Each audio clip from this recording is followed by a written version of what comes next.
I want to circle back to the Lakers. Yes. As you know, we're talking about them going all in and putting their chips in the middle of the table.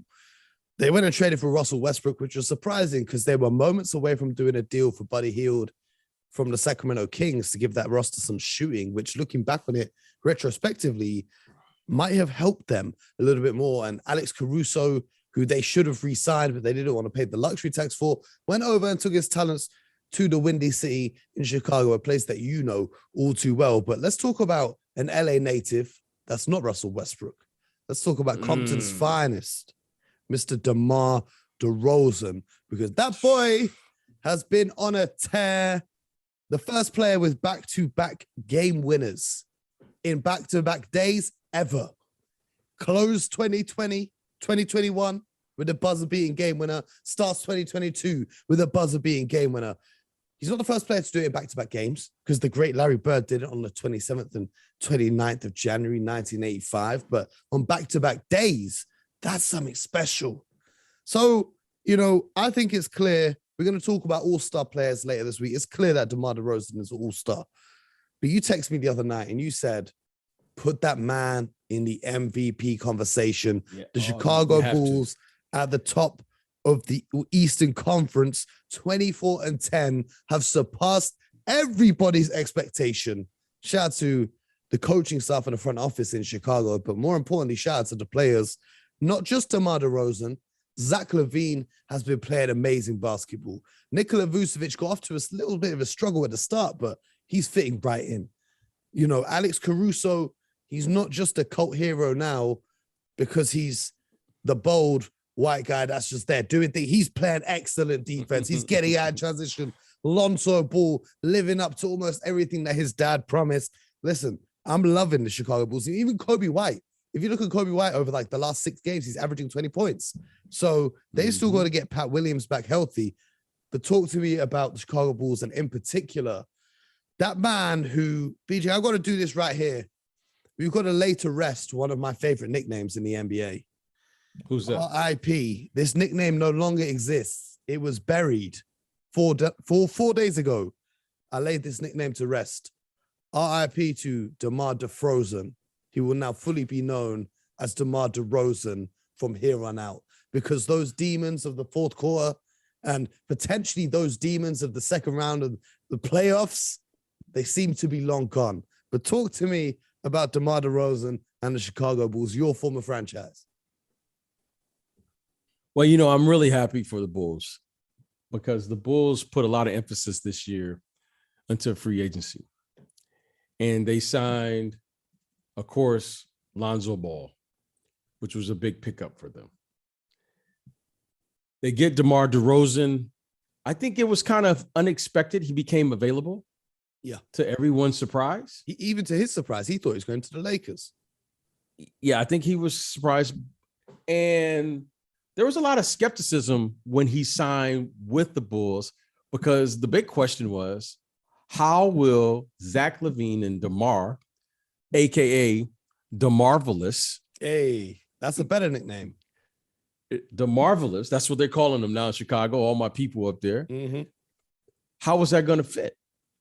And in this new three-point shooting era, there were a lot of teams now who we don't want to call anybody out that passed on him because they said he couldn't shoot the 3-ball. Okay. There were a lot of teams. Okay. There were a lot of teams, good teams. Well, worth noting here, though, that he is willing to shoot the 3-ball if you leave him open. That's just not his primary offense. Because there's a difference between that and some players who won't shoot the 3-ball. Let's just say that. But let's keep it moving. But, you know, they trade for Vucevic, you know, Vucevic last year. They, you know, get DeMar DeRozan. They get Lonzo Ball. They sign your guy, Alex Caruso. You know, AC. They say he's cold. They say he's cold up there in Chicago. Mm-hmm. And suddenly now, for whatever the reason may be, Mo, as we just talked about, it's not working for the Lakers.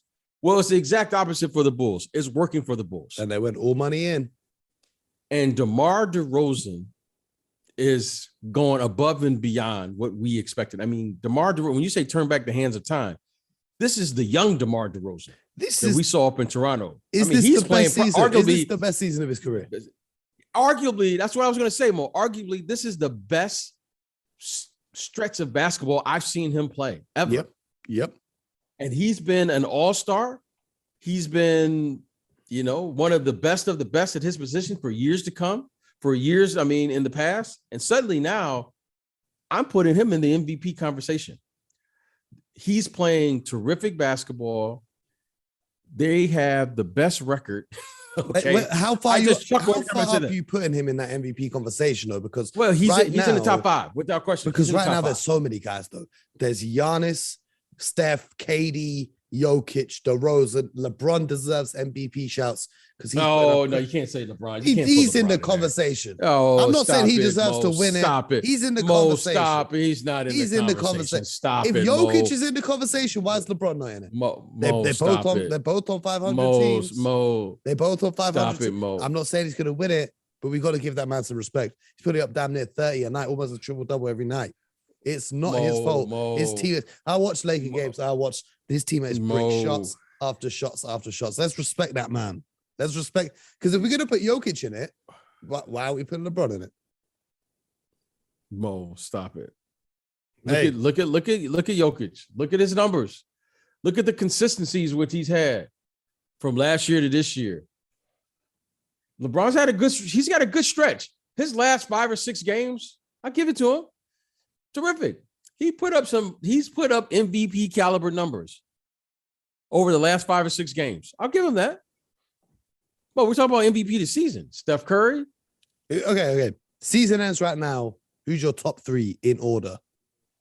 Season ends this second. Steph. At number 1 or number 3? At number 1. At number 1. Okay. Steph. KD. Yeah. Number 2 right now. Yeah. And Giannis. Yeah. I agree with that. Those are my 3. And they could change. Because Giannis is coming. Yeah, Giannis is walking everybody. Giannis is walking everybody down. I want to leave Giannis alone because Giannis. Look, I watched a guy get a triple-double, and I don't even bat an eye now. No, it's normal. I just expect him. Yeah, and it's like I've just come to. I mean, he just plays. He just gives it to you. Okay, KD has been playing excellent basketball. They've taken a little dip here the last couple games, right? They had it was a bad loss to the Clippers the other day. Yeah, KD and Harden missing free throws down the stretch. It was just a bad loss. Lead thrown away. But right now, give Steph credit. I mean, give him credit. Give him credit for playing the way he's playing. Give him credit for, I want to give that front office credit for finding all of these guys. Yeah, I mean, these Jordan Pooles and Gary Paytons and it speaks Otto to their Porters player development as well. It speaks to their player development. But having said that, credit. But having said that, we got to talk about the opposite end of the scale